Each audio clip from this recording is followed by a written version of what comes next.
السلام علیکم، میں ہوں انعام راجہ، روزہ اور صحت میں ویلکم۔ آج ہم بات کریں گے روزہ رکھنے کے 24واں فائدے پر۔ اور روزہ رکھنے کا جو 24واں فائدہ ہے وہ یہ ہے کہ ہمارے مسوڑوں کی صحت اچھی ہوتی ہے۔ ہم میں سے بہت سارے ایسے لوگ ہیں جو جب بھی برش کرتے ہیں تو ان کے مسوڑوں سے یا گم سے جو ہے وہ دانتوں سے خون نکلنا شروع ہو جاتا ہے،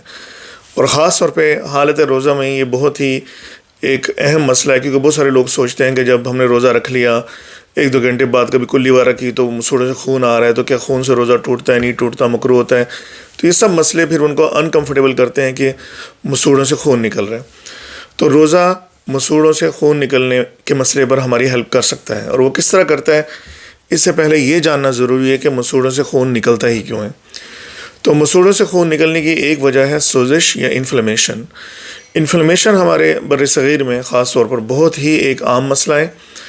انفلیمیشن کیا ہے؟ وہ جگہ جگہ پر جو ہے جسم میں سوزش ہو سکتی ہے۔ اگر آپ کے گھٹنوں میں سوزش ہے تو آپ کے گھٹنوں کی درد ہوگی،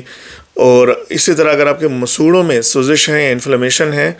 تو اس کی وجہ سے مسوڑے ہلکے ہلکے سوجے ہوتے ہیں، چاہے آپ کو محسوس نہ بھی ہوں۔ تو جب آپ برش کرتے ہیں تو پھر خون نکلتا ہے، اور وہ پھر بہت کئی لوگوں کو بہت ہی انکمفرٹیبل یا تکلیف دہ عمل لگتا ہے۔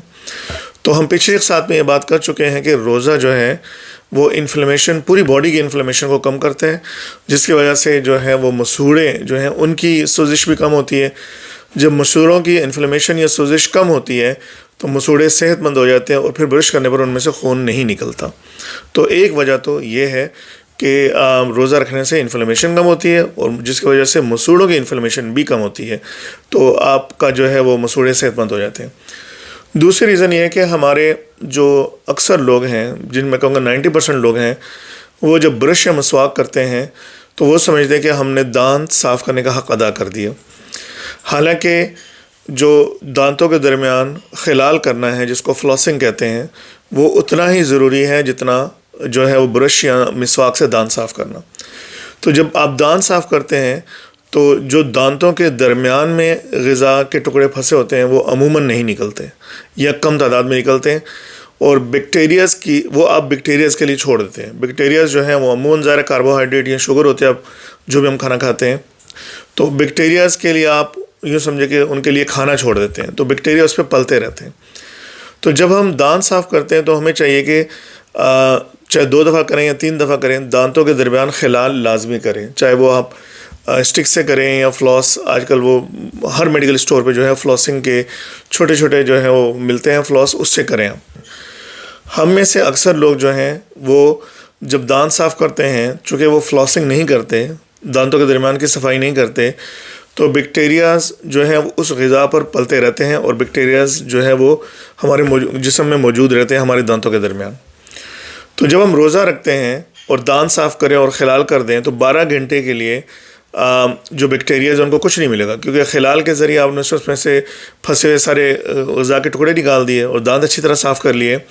تو اب 12-14 گھنٹے ان بیکٹیریاز کو کوئی فوڈ نہیں ملے گا، جس کی وجہ سے بیکٹیریاز کی گروتھ کم ہو جاتی ہے، اور جب بیکٹیریاز کم ہوتے ہیں تو آپ کے ارد گرد جو دانتوں کے جو مسئلے ہیں وہ بھی حل ہونا شروع ہو جاتے ہیں، اور اس سے بھی آپ کی مسوڑوں کی ہیلتھ اچھی ہوتی ہے اور خون نہیں نکلتا۔ اس کے علاوہ تیسری ریزن یہ ہے کہ جب ہم روزہ رکھتے ہیں تو عموماً ہماری بلڈ میں شوگر کم ہو جاتی ہے، جس کی وجہ سے انسولین کم ہوتی ہے۔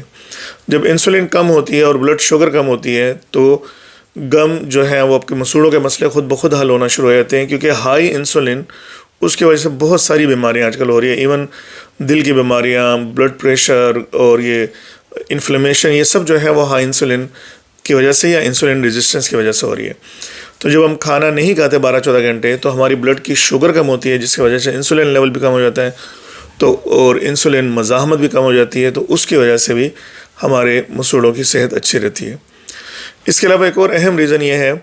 کہ عموماً جب ہم روزہ نہیں رکھتے عام دنوں میں تو ہم صبح 1 گلاس پی لیتے ہیں، اس کے بعد کام پہ چلے جاتے ہیں، ہارڈلی وہاں 1 گلاس پیتے ہیں،